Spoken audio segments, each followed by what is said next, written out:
Sir বোর্ডটা একটু না কত ভালো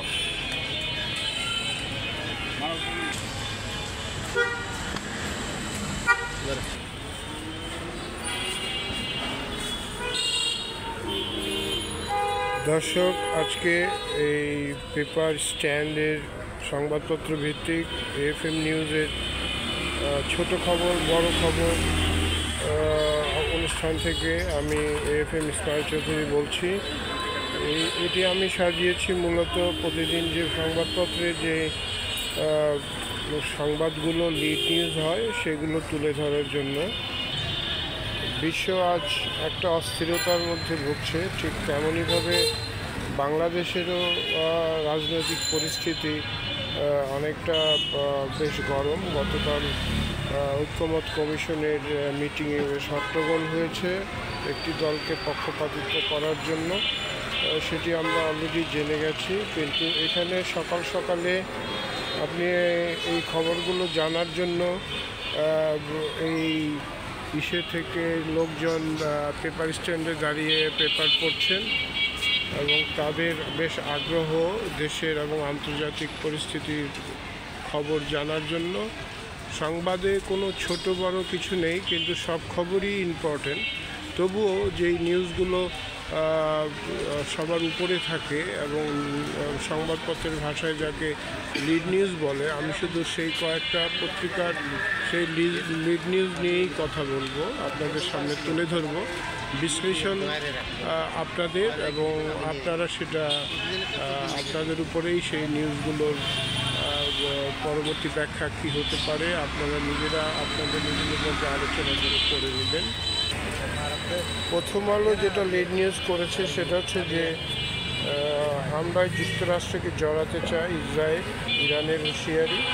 যুক্তরাষ্ট্র তো অলমোস্ট জড়িয়েই গেছে, তারা তাদের যুদ্ধজাহাজ নির্দিষ্টের দিকে পাঠিয়েছে, এই খবরটিও পুরাতন সেটা, এবং সেখানে তাদের আধুনিক যেই যুদ্ধজাহাজ যেটি অত্যন্ত শক্তিশালী এবং পৃথিবীর কারো কাছেই নেই সেটি তাদের কাছে আছে। সেটি মাটির 200 মিটার নিচ পর্যন্ত সেটি লক্ষ্যকে করে সেখানে ব্লাস্টিং করতে পারে, ওই জন্য ওটাকে বলা হয় যে ব্লাস্টার। এখানে আপনি প্রথম আলোর নিউজটিকের মধ্যে যেটা পেয়েছেন, এবং আরেকটি সংবাদ এসেছে যে সাংবিধানিক কাউন্সিল নিয়ে দলগুলো একমত হয়নি।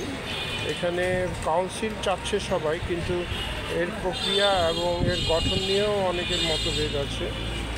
আমার দেশ পত্রিকায়ও বলছে স্বচ্ছ নির্বাচন নিয়ে তাদের একটা সন্দেহ রয়ে গেছে। তারা বলছে যে ইসি এখনও প্রস্তুত নয় যে স্বচ্ছ নির্বাচন কতটুকু করতে পারবে।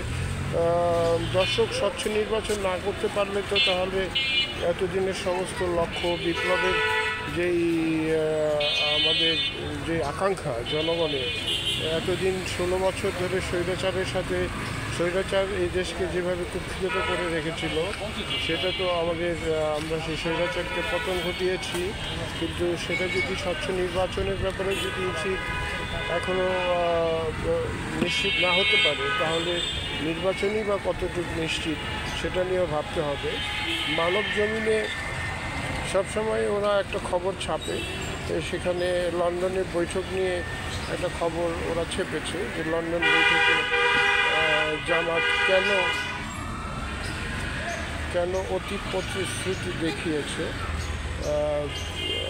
এটা ওরা ছেপেছে। এবং ট্রাম্পের যেই নাটের গুরু হিসেবে যে আজকে খ্যাত হয়েছে, ট্রাম্পের যেই G7 মিটিং থেকেও সে সমাধান না দিয়ে ইসরায়েল ইরানের যুদ্ধতে সে উঠে গেছে, এটি কারোই কাম্য নয়। আমরা এই সংবাদটি এখানে দেখছি, এবং সাংবিধানিক কাউন্সিলের ব্যাপারে এখানেও সংবাদ ছাপা হয়েছে।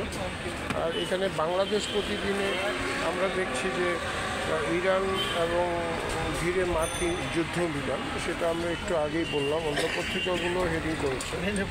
যেই জিনিসগুলো আমরা এখন দেখছি যে সবগুলো পত্রিকায়, বিশেষ করে এখানে 4টি পত্রিকা আছে, আমি অন্য আর পত্রিকাগুলো, ইংলিশ পত্রিকাগুলো দেখছি না আজকে। উনি বলছেন যে পেপার স্ট্যান্ডের মালিক, উনি বলছেন যে ইংলিশ পত্রিকাগুলো আজকে উনি সংগ্রহ করতে পারেননি বিভিন্ন কারণে। তো এই জিনিস হচ্ছে যে এখানে দুটো বিষয় খুব বড় করে আসছে। একটি হচ্ছে ইরান ইরাকের যে ইরান এবং ইসরায়েলের যে যুদ্ধ, যেটি খুব মারাত্মক পর্যায়ে চলে গেছে, এবং বাংলাদেশের যে নির্বাচন, স্বচ্ছ নির্বাচন এবং সাংবিধানিক কাউন্সিল, এগুলো নিয়ে বেশ কথা হচ্ছে।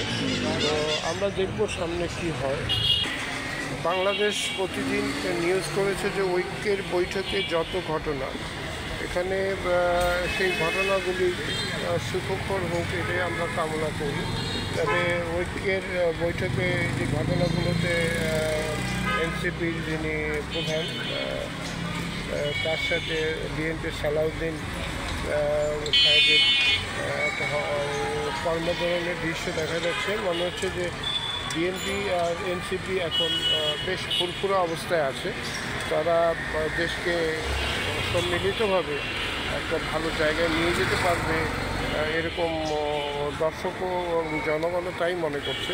তবে বিএনপির যে প্রধান নেত্রী খালেদা জিয়া, উনি বলেছেন যে ডক্টর ইউনূসের সাথে দ্বন্দ্ব করে তাদের কোনো ফায়দা নেই, তাতে দেশের গণতন্ত্র আরও বিপন্ন হতে পারে। সেই জন্যই হয়তো বা এনসিপির সাথে বিএনপি এতটা কাছাকাছি চলে আসছে, এবং মাঝখানে আবার জামাত একটু দূরে চলে গেছে।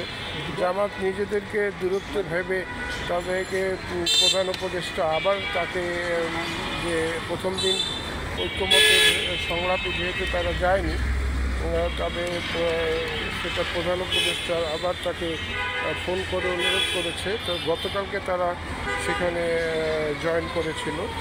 তাহলে দেখা যাচ্ছে যে বাংলাদেশের রাজনৈতিকের আকাশ থেকে মেঘ কাটছে, এটাই আমরা মনে করছি। কিন্তু আবার ইসি যদি সেই সক্ষমতা না দেখাতে পারে একটি স্বচ্ছ নির্বাচনে, তাহলে বাংলাদেশের মানুষের আশাভঙ্গ হবে।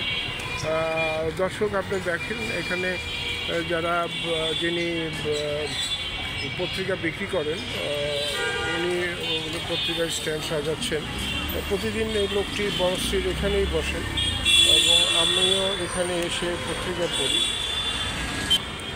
দ্য বিজনেস স্ট্যান্ডার্ড এখানে নিউজ করেছে, আপনারা দেখেছেন যে খেমনাই threatens irreparable damage if US join Israeli strikes, reject Trump's surrender call. এখানে এই জিনিসগুলো আন্তর্জাতিকভাবে খুব গুরুত্ব পাচ্ছে। ইরান এবং ইসরায়েলের যে নিউজগুলো, ঢাকা ট্রিবিউন নিউজ করেছে যে Gulshan house number 196 ready for Tarique. আমরা গতকালকেও দেখেছি বিভিন্ন সংবাদ মাধ্যমে, টিভিতে, যে তারেকের জন্য বাড়িটি রেডি করা হচ্ছে। দেশের মানুষ খুব আশা করে আছে যে তারেক কবে দেশে ফিরবে, তারেক রহমান, এবং যদি ফেরার পরে দেশে একটি আবহাওয়াটা আরও শীতল হবে এবং মানুষ নির্বাচনমুখী হবে, এই কামনাই করি। এবং এখানে ঠিক ওই নিউজটি আবার আসছে যে খেমেনাই ভোজ Iran will never surrender. Iran আসলে সারেন্ডার করবে না, ওরা অনেক শক্তিশালী। আমরা যতটুকু মনে করছি যে না, ইরান বোধহয় পারছে না, কিন্তু কথাটি সত্যি নয়। ইরান অনেক শক্তিশালী এবং ইরানকে এত সহজেই কুপকাত করতে পারবে না ইসরায়েল, এরকমই ধারণা করছেন রাজনৈতিক বিশ্লেষকরা।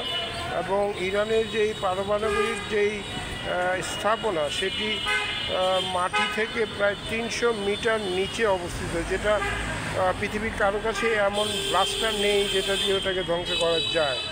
এখন ট্রাম্প যেহেতু আপনার ঘোষণা দিয়েছেন যে তেহরানকে খালি করতে হবে, আমি ঠিক জানি না যে একটা গণতান্ত্রিক দেশের রাষ্ট্রপ্রধান কিভাবে একটা দেশের রাজধানীকে এভাবে খালি করার কথা বলতে পারে। এখানে একজন পাঠক, উনি খেলার প্রতি ওনার অনেক ঝোঁক, উনি খেলার খবর পড়ছেন। ডাবল সেঞ্চুরি হলো না মুশফিকের, এই আক্ষেপটা বোধহয় ওনাকেও ভাবাচ্ছে যে মুশফিক এত কাছে গিয়েও সফলতা পেল না ডাবল সেঞ্চুরি।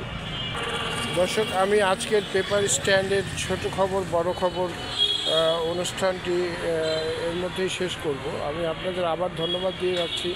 আশা করব আপনাদের ভালো লাগলে এই ছোট্ট উদ্যোগ, ছোট খবর বড় খবর আপনারা এটি ফরওয়ার্ড করে দিবেন এবং আমার চ্যানেলটি সাবস্ক্রাইব করবেন। ধন্যবাদ।